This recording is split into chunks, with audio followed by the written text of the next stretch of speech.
what are your thoughts? Pinigil or Yes. stop in a way? Hindi naman ako mag-comment no, sa mga remarks ni President Marcos. Sorry, may nakalimutan ako na update sa taas. Gustong ipaabot nung dalawang patients ang pagpapasalamat niya sa inyo, sa media, kasi binantayan niyo daw sila at hindi niyo sila iniwanan.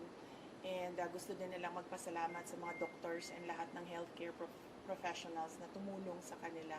And of course, sa mga lawyers din na nag-assist sa kanila all throughout the crisis. So, isa din yon sa mga message nila galing sa taas. Salamat daw sa inyong lahat.